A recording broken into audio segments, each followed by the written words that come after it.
From The Athletic, just in, the Jazz are pulling Mike Conley from the starting five and will move Royce O'Neale into Conley's place.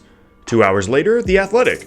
After telling players that they were removing Mike Conley from the starting lineup, the Jazz have now decided to instead remove Joe Ingles from the starting five. This is amateur hour here for somebody, whether it's The Athletic's reporting or the Jazz being completely indecisive. Welcome back, everybody. My name is Tucker, and in today's video, we're talking about the Utah Jazz and some of the reports that were coming out about them yesterday in terms of their plans long-term for their starting five as it relates to Mike Conley. We're going to talk about what those reports mean, as well as what it means on the basketball court for them for the rest of the season. But really quickly, before we get started, if you enjoy the NBA, then consider subscribing. I upload basically every single day. All right, so this has been a pretty strange season for the Utah Jazz. This is a team that over the last handful of seasons has been a really good defensive team that has struggled at times to manufacture points in a super efficient way, and have always also had a really tough schedule before the All-Star break, and then they'd come on later in the year and be a team that's at least interesting in the postseason. Whether they were a true championship threat or not is unlikely, but at least they were an interesting team and a strong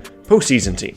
However, this season they actually have had really good stretches before the All-Star break and have now been struggling post-All-Star break. And there's been times this season where they've looked like potentially a top 3 seed, and then they've had stretches where they've, just not played really well at all. And right now they're in one of those stretches where they're just not playing well at all. And the majority of the conversation around this team this season has revolved around Mike Conley, because Donovan Mitchell and Rudy Gobert are playing well. Their other big offseason addition in Bogdanovic has also been playing well, and Joe Ingles has been up and down, but just based off of the price tag, both in terms of the money that they're paying Conley this season and the assets that they gave up in a trade, Conley is always going to be the focal point of this team. And that's only been made worse by what has been, by Conley's standards, not a very good season to this point. And I've made a video about this in the past in which I speculated that maybe there's some kind of injury issue here, and he did miss a couple of weeks due to a nagging injury, and it's just because this is so unlike him in terms of how he's playing right now. Conley in Memphis was always a really good pick and roll player, a guy that could score and could play make in an efficient way,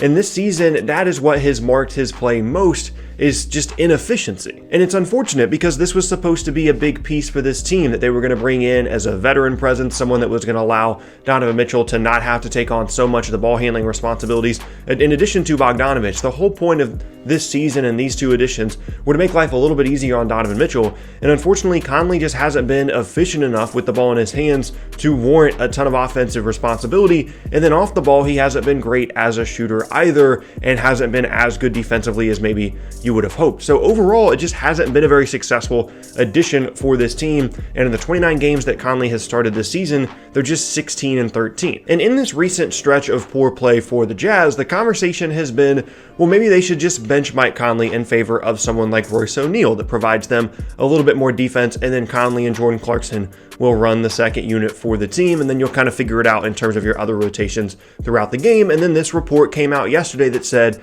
that the Jazz were going to do just that. And then 2 hours later, they decided, oh, just kidding, it's actually going to be Joe Ingles that's going to be benched in place of Royce O'Neale. So basically, there's two different sides to look at this from.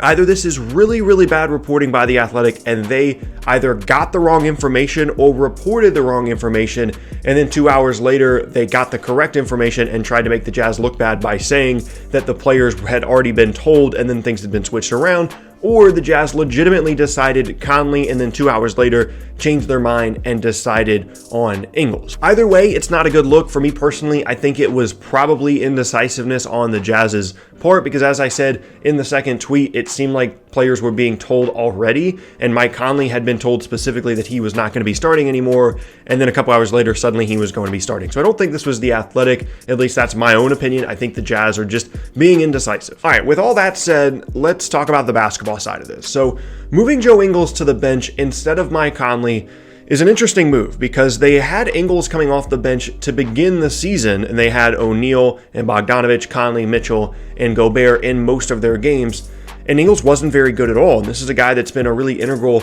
part of their team over the last handful of seasons, and for whatever reason, whether it was the players he was playing with or what, he wasn't all that effective off the bench. And in 20 games to begin the season, he only scored in double figures in 6 of them when he came off the bench. And then in early December, Conley started to struggle with some injury issues. They put Joe Ingles in the starting lineup, and suddenly he started playing a lot better, and they went on a nice run without Conley in the lineup as well. So it's an interesting decision to bench someone that clearly wasn't all that successful coming off the bench in the beginning of the season instead of someone in Conley that hasn't really been playing well regardless. Now, the only thing that I can think of here in terms of why things might be different for Ingles coming off the bench now as opposed to the beginning of the season is there is another like ball handler, playmaker type guy coming off the bench in Jordan Clarkson, and maybe that's all Ingles needs to kind of free up his game a little bit, is to play off of someone else rather than being like the primary ball handler in second man units. But regardless of who they end up benching, which it appears it's going to be Ingles at this point, clearly this team is trying to figure out some of its issues, whether they can even play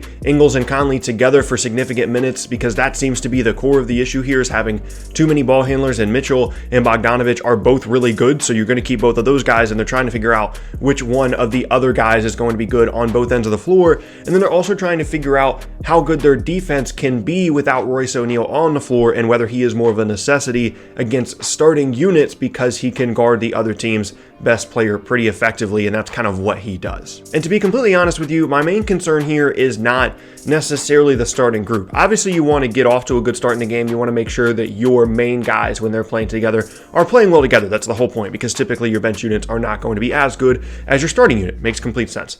But my main concern is the ending group and who's going to finish the game, because clearly they have 6 guys that they want to have on the floor in some combination, and one of those guys is going to be benched for the last 6-7 minutes of a given playoff game. And so what's going to be their closing 5? That's really more what I'm concerned about. Like, we know that Mitchell, Bogdanovich, and Gobert are going to be there. Maybe you could say that they're going to ditch Gobert against certain lineups, certain teams. If they're playing the Rockets, maybe Gobert doesn't finish games. I don't know. But let's just say against a normal team, it's Mitchell, Bogdanovich, and Gobert. And then it's Ingles, Conley, and O'Neale going for the other 2 spots in that closing group. Well, clearly they think that they need more defense by having O'Neale in that starting unit. So then the conversation comes back to Ingles or Conley. And I guess what I keep coming back to is, are they really going to bench Mike Conley, the guy that's being paid $35 million this season, and the guy that they gave up all these trade assets for, rather than having someone like Joe Ingles sitting on the bench at the end of games? Are they really going to choose the guy that is so expensive to be benched in those closing units? Now, from a basketball standpoint, it could very well be the correct decision to have Ingles in there rather than Conley.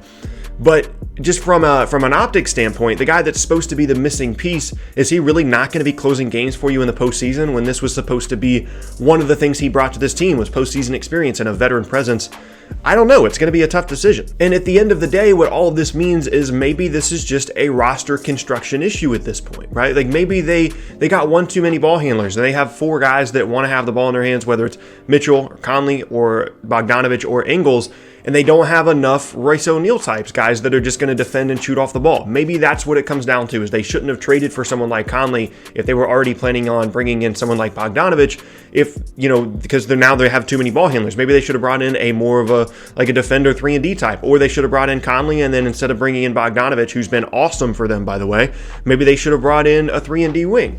That's what it starts to seem like more and more. The more issues that they have on the court, and the more issues they have in terms of trying to figure out what their true best lineup is, start to seem more like a front office and a roster construction issue than anything else. And this is a team that these 6 guys are going to be together next year as well, so they kind of have to figure out what they're doing here in terms of what their best group is, because beyond this season, it's not like this is just going to go away. Conley's contract doesn't expire until the following offseason, so they're going to have to find a way, if they want any kind of major return on investment here, they're going to have to find a way to get Conley to coexist with these other guys. And honestly, I think Conley coming off the bench is the right decision, and I think Ingles as a starter is so much better than Ingles as a bench player, and I think that Conley's production and value to the team wouldn't decrease as much coming off the bench as Ingles would. So overall, it just makes sense to have Conley coming off the bench.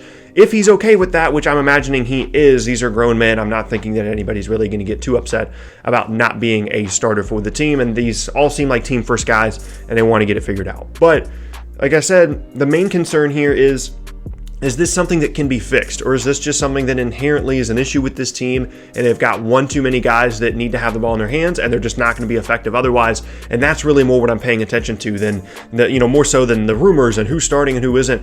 It's more about, is this a real legitimate long-term issue for a team that I was really excited to see potentially, make some big moves in the postseason this year. And there you have it. That is going to be the end of today's video, and I thank you all very much for watching. Once again, my name is Tucker. If you missed any of my previous videos, then be sure to check out the boxes on screen.